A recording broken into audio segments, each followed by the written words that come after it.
Me being from a different country, I'm from Mexico, I am very proud about my parents teaching me to give others our time. I remember going to different places where the people were very poor. The main point was to teach them religion, and if it wasn't for us, those people will never hear about God.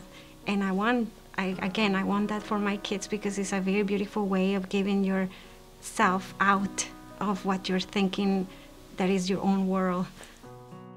Grew up not far from Plain, Wisconsin on a dairy farm.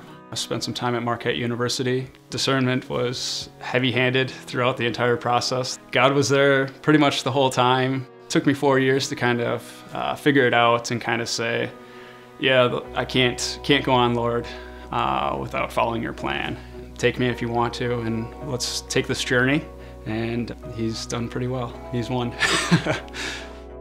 There was a point in my childhood where the priest kind of was talking about Mary's fiat, Mary's yes to God, and I remember thinking, like, you know, if I could take away somebody's suffering and take it onto myself, even for a little bit, it's something that I would do, like being selfless and giving of myself.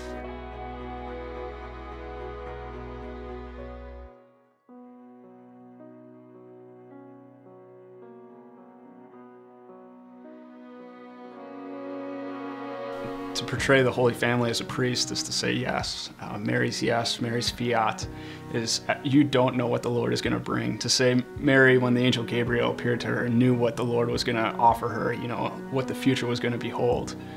I mean, you had to have shaky knees to say that yes. So then, you know, in family life, the husband and wife say yes to each other, and, you know, the blessing of a child that then you both pour yeses and love into, there's a great symbolism there where, you know, the unending love from God is then poured out into family, and it's just been really inspiring for us. I think living our mission of charity means best utilizing all the gifts that we've been given from God. It's our time, our talent, and our treasure that we can show an example for our children that we've got one go at it here on earth, and if we're going to sacrifice for our faith, that we can do the most that we can with our gifts that we've been given.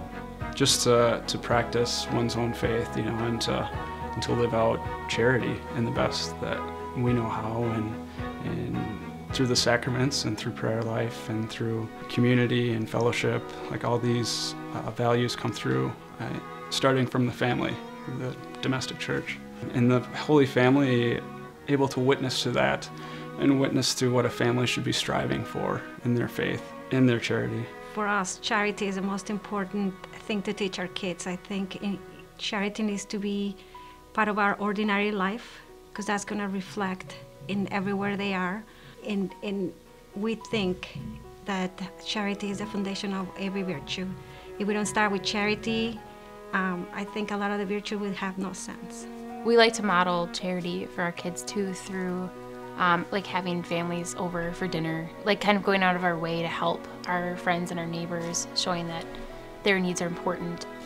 But also to be present with them, you know, just to be a witness of discipleship, you know, to be with them when they're going through their hardest times or the most exciting times. They see Christ walking there with them.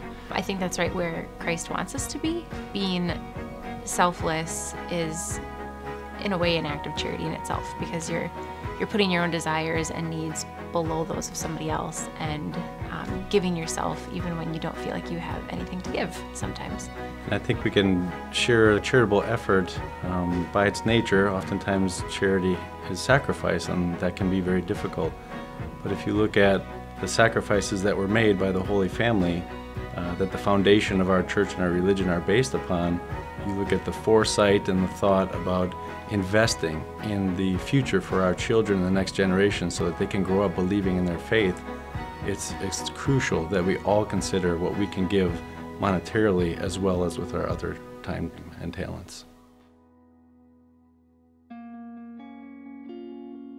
So in regards to the annual Catholic Appeal, I think what better place to be charitable than our church? Our diocese is responsible for so many organizations, outreach events, ministries that, you know, help our brothers and sisters in Christ. And, you know, that's where I want to kind of pour resources into so that our faith can be a light in our world and lift other people up. During these days between last October and next October, the whole church is focusing on the theme of family, because family is the foundational cell of civilization, of society, and of the church. This year, our ACA theme is living out the mission of charity. What does charity have to do with family? Absolutely everything, because family is the school for charity, where parents and young people are formed in the kind of unselfish love that Jesus Christ calls each one of us to practice in our lives. And of course, it is in families that the young learn to go to church every Sunday. And this is where all of us get the grace and the knowledge to live our faith unselfishly day in and day out in all those little ways with charity. And so I'm here to ask you, please, to be very generous in your support of this year's annual Catholic Appeal. I've come to you recently about our Priests for the Future campaign, which allows us to continue to support our seminarians in their seminary studies. I know that I've already asked you to be generous, but we are a family. We want to continue to have the funds to support family life, to support family precisely as the school of charity. Please join me with a generous heart in making this effort during our annual appeal. Thank you, and God bless all of you.